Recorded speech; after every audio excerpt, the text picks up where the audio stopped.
Hello dear students, welcome back to my channel physics SPC. Moving charges and magnetism का एक question. Two long parallel wires, इस पे ध्यान दीजिए, are at a distance 2d apart, they carry steady equal currents, इस पे भी ध्यान दीजिए, flowing out of the plane of the paper as on the variation of the magnetic field at B along the line X X dash in given bye.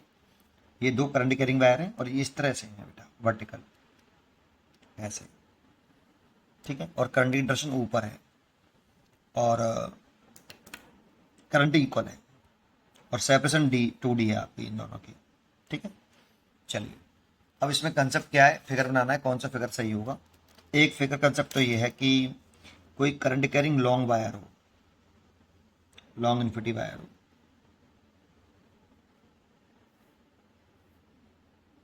तो उससे perpendicular separation पर, इस point पर कितना मैग्नेटिक फील्ड होता है, B equal to mu not upon 4 pi 2i/r। इसे काट सकते हो तो म्यू नॉट i/ओवर 2 पाई r, इतना मैग्नेटिक फील्ड होता है। तो b का r के साथ कितना कैसा रिलेशन है, लॉन्ग इन्फिनिटी वायर के लिए इनवर्स रिलेशन है। तो ये बात समझ में आती है कि b और r में अगर इनवर्स रिलेशन है तो b और r के बिटवीन जो ग्राफ आएगा वो रेक्टेंगुलर हाइपरबोला होगा। एक पॉइंट, एक तो ये यूज होगा। दूसरा पॉइंट कि अगर दो आपके लॉन्ग इन्फिनिटी स्ट्रेट वायर हों और दोनों में करंट की डायरेक्शन सेम हो, दो लॉन्ग इन्फिनिटी वायर हों और दोनों में करंट की डायरेक्शन सेम हो और वो पैरेलल भी हों, तो इसके जो मिड पॉइंट पर जो मैग्नेटिक फील्ड आएगी नेट, वो जीरो होगी। कैसे? जैसे इससे अगर मैं परपेंडिकुलर सेपरेशन ये वाली आर मान लूँ तो इस वाली पॉइंट पर due to this wire magnetic field ये होगा, b1 म्यू नॉट i/2 पाई r। और इससे भी आर दूरी पर अगर डिस्टेंस निकालें तो करंट सेम है और ये भी लॉन्ग इन्फिनिटी वायर है तो बी टू बी इतना ही होगा, म्यू नॉट i/2 पाई r। अगर डायरेक्शन देखें तो करंट की डायरेक्शन सेम है तो राइट हैंड पाम रूल से मैग्नेटिक फील्ड डायरेक्शन निकालते हैं। जैसे पहले मैं इसकी निकाल के दिखाऊं, करंट की डायरेक्शन ये फिंगर राइट हैंड लीजिए और थंब करंट की डायरेक्शन में और फिंगर उस पॉइंट की तरफ जिस पॉइंट पे मैग्नेटिक फील्ड निकालना है। तो फिंगर आपको इस पी पॉइंट की तरफ रखना है, सेंटर की तरफ जिस पॉइंट पे मैग्नेटिक फील्ड कैलकुलेट करना है। थोड़ा साइड में कर लेंगे वो पॉइंट भी दिखाई दे, ठीक है। तो पाम के परपेंडिकुलर आउटवर्ड डायरेक्शन में मैग्नेटिक फील्ड की डायरेक्शन होती है, पाम के परपेंडिकुलर बाहर की ओर मैग्नेटिक फील्ड डायरेक्शन होती है, तो ऊपर की तरफ होगी इसमें। तो इस वाले वायर की से तो मैग्नेटिक फील्ड ऊपर की तरफ हो गया और इस वाले वायर की से देखें तो करंट की डायरेक्शन ये, थंब करंट की डायरेक्शन में राइट हैंड का finger toward the points, palm ये है तो पाम के परपेंडिकुलर आउटवर्ड दिखाओगे तो नीचे की तरफ चली जाएगी, ठीक है। तो इसकी वजह से मैग्नेटिक फील्ड डाउनवर्ड होगी और नेट निकालोगे, दोनों मैग्नेटिक फील्ड बराबर है तो नेट सेंटर पे कितना आएगा, जीरो आएगा। दूसरा पॉइंट ये है। अब तीसरा पॉइंट मैं क्वेश्चन के साथ समझाऊंगा आपको, जरा देखते हैं इसमें। सोचना आप, इस वाले वायर की वजह से अगर मैं इस पॉइंट पे मैग्नेटिक फील्ड निकालूं तो इस वाले वायर की वजह से मैग्नेटिक फील्ड की डायरेक्शन क्या होगी, सबसे पहले ये सोचो। तो करंट की डायरेक्शन ये होगी ऊपर, करंट कैरिंग वायर ऊपर की तरफ है बेटा, करंट की डायरेक्शन ऐसे होगी। फिंगर टुवर्ड द पॉइंट्स ले जाओ इस वाले पॉइंट पर, तो पाम के परपेंडिकुलर, पाम ये रहा, तो पाम के परपेंडिकुलर मैग्नेटिक फील्ड कुछ इस तरह से आएगा। तो इसे वायर 1 कह लेता हूं मैं अभी, ठीक है। और इस वाले वायर 2 कहूंगा। इस वायर की इसे मैग्नेटिक फील्ड इधर आ रहा है b1, ठीक है। और इस वाले वायर के इसे इसी पॉइंट पे मैग्नेटिक फील्ड निकालो due to this wire, second wire. तो सेकंड वायर की इसे करंट की डायरेक्शन ऊपर ही है, करंट की डायरेक्शन ऊपर है और मैग्नेटिक फील्ड की डायरेक्शन ऐसे, तो पाम फिंगर ऐसे, तो इसमें भी मैग्नेटिक फील्ड डायरेक्शन ऐसे आएगी।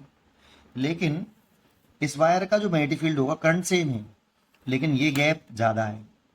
तो देखो आर के साथ इनवर्स रिलेशन था, ये कम डिस्टेंस है और ये ज़्यादा है, तो b1 ज़्यादा होगा और b2 छोटा होगा, लेकिन डायरेक्शन सेम है और ऐसे आ रही नेगेटिव एक्सिस की तरफ, तो नेट मैग्नेटिक फील्ड ऐड हो जाएगा।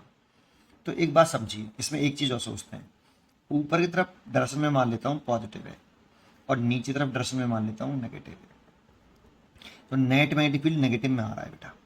जबकि इनवर्स रिलेशन है तो इस तरह से तो ग्राफ नहीं आएगा क्योंकि ये तो पॉजिटिव मैग्नेटिक फील्ड हो गया आपका। हम ऊपर तरफ पॉजिटिव मैग्नेटिक फील्ड मान रहे हैं और नीचे तरफ नेगेटिव मैग्नेटिक फील्ड मान रहे हैं, तो मैग्नेटिक फील्ड तो नेगेटिव आ रहा है। तो ये ग्राफ तो पॉसिबल नहीं है इस जगह पर। देखो इसमें नेगेटिव आ रहा है तो ये पॉसिबल है, और इनवर्स रिलेशन है इसीलिए रेक्टेंगुलर हाइपरबोला आएगा। ठीक है। अच्छा एक चीज़ और, जब तक आर की वैल्यू हम इन्फाइनाइट नहीं रखेंगे ना तब तक बी जीरो नहीं होगा। बी जीरो तभी होगा जब आर इन्फिनिटी पर है, इसीलिए ये ग्राफ इन्फाइनाइट तक जा रहे हैं बेटा आपके। ठीक है।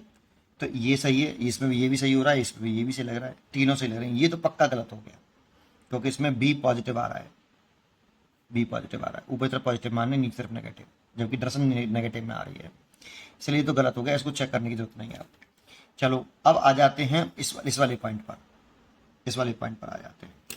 तो इस वाले वायर के से मल्टीपल की दर्शन निकालें तो ऊपर आ रही है, राइट हैंड पाम रूल लगाओ, कंडर्शन ऊपर की तरफ, फिंगर ऐसे, तो मल्टीपल ऊपर आ रहा है। तो इस वाले वायर के से मल्टीपल ऊपर आ रहा है, और ये 2 वायर है तो B2 हो गया। और इस वाले वायर के से निकालें तो मल्टीपल भी अभी भी ऊपर आ रहा है, पाम के परपेंडिकुलर ऐसे, तो B1 ऐसे हो गया। लेकिन B2 बड़ा होगा, B2 बड़ा होगा, सॉरी B2 बड़ा होगा B1 से, B2 डोमिनेट करेगा B1 से, बट दर्शन सेम है तो नेट मल्टीपल ऊपर की तरफ ही रहेगा। तो इसमें आपका B पॉजिटिव है, लेकिन इसमें B नेगेटिव दिखा रहा है। यहाँ पे देखो नीचे तरफ ग्राफ आ रहा है, ऊपर तरफ होना चाहिए, नीचे तरफ आ रहा है। ये सही है, देखो इसमें सही है, लेकिन इसमें भी गलत है, इसमें भी गलत है। तो सीधी सी बात है, यही क्वेश्चन खत्म हो गया, यही सही है, ये भी गलत और ये भी गलत है ना। ये बात समझ में आई। और भी चेक कर लेते हैं, ये पूरी चेक कर लेते हैं, पर श्योर हो गया कि बी वाला सही है, क्योंकि इसमें नीचे आ रहा है, इसमें भी नीचे आ रहा है, जबकि बी पॉजिटिव आ रहा है ऊपर की तरफ, तो ऊपर की तरफ होना चाहिए था ग्राफ। ठीक है ना, रेक्टेंगल हाइपरबोला तो होगा ही होगा। चलो और चेक कर लेते हैं, जैसे अगर मैं इस वाले पॉइंट पे निकालता तो इस वाले वायर के ऐसे मैग्नेटिक फील्ड आता ऊपर की तरफ, देखो ऐसे, इस वाले पॉइंट पर मैग्नेटिक फील्ड 1 की वजह से आता ऊपर की तरफ B1, और सेकंड की वजह से मैग्नेटिक फील्ड आता करंट से ऐसे, finger toward the point, second की वजह से आता नीचे। लेकिन पास कौन सा है वो देखो, आपका ये वाला वायर के, ये वाला वायर के ये वाला पॉइंट पास है तो ये वाला मैग्नेटिक फील्ड बड़ा होगा, और इस वायर से ये वाला पॉइंट दूर है तो ये वाला मैग्नेटिक फील्ड छोटा होगा। करंट तो सेम है, डिस्टेंस का चक्कर है, तो B1 डोमिनेट करेगा एज कंपेयर टू B2, इसलिए नेट मैग्नेटिक फील्ड की डायरेक्शन ऊपर की तरफ होगी, और ऊपर की तरफ होगी तो आपका पॉजिटिव ही आएगा। तो देखो ऐसे आ रहा है, पॉजिटिव में आ रहा है, और यहाँ के मिलाया इसीलिए क्योंकि मैंने बताया था भी कि जो सेंटर होगा दोनों वायर के बीच में, वहाँ पर करंट की डायरेक्शन सेम है और सेंटर पॉइंट है, पैरेलल वायर्स हैं, तो मैग्नेटिक फील्ड जीरो होगा, तो इस यहाँ पर मैग्नेटिक फील्ड जीरो हो जाएगा भाई। और ये इधर की तरफ क्यों ना आया, समझ में आया? ठीक है, ये भी सही है यहाँ पे। और अब इस वाले पॉइंट पर आ जाओ, इसकी वजह से इस पॉइंट पर मैग्नेटिक फील्ड निकालेंगे तो ये ऊपर की तरफ आ रहा है, ये ऊपर आ रहा है, लेकिन ये कौन सा वायर है आपका 1, तो मैग्नेटिक फील्ड ऊपर की तरफ आ रहा है B1। और इस वाले वायर के से मैग्नेटिक फील्ड निकालेंगे तो करंट डायरेक्शन ऐसे, और मैग्नेटिक फील्ड इधर की तरफ आ रहा है, लेकिन B2 बड़ा होगा B1 से, क्योंकि इस वायर के पास है तो B2 डोमिनेट करेगा B1 से, तो नेट मैग्नेटिक फील्ड B2 जैसी होगी, तो नीचे तरफ होगी नेगेटिव होगी, और नीचे तरफ होगी तो नेगेटिव दिखा रहा है भाई, वो ऐसे चल रहा है आपका ग्राफ नेगेटिव में, है ना, मतलब नीचे तरफ होगी ऐसे। बी चॉइस इज बिल्कुल करेक्ट, वो पहले ही डिसाइड हो गया था। उम्मीद करता हूँ कि आपको जरूर समझ में आया होगा। पढ़ते रहिए और खुश रहिए।